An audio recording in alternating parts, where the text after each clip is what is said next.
Sweetie, let her go first, okay? Let her stand up there.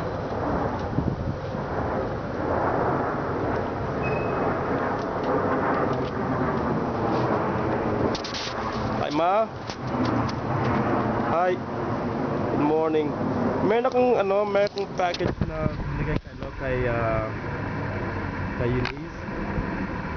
Tinawagan na ako sa UPS, sabi raw nila na na-drop off na daw yung package sa harap ng bahay. Ngayon na. Yeah, so, is it raining there?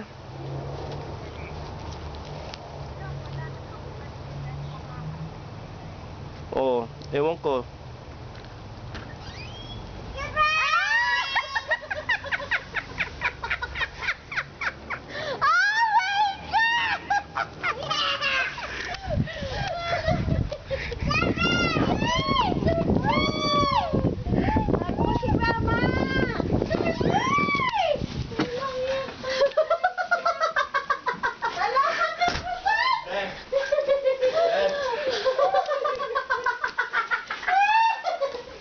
Morning, Gary.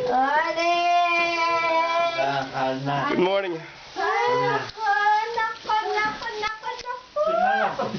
Ay!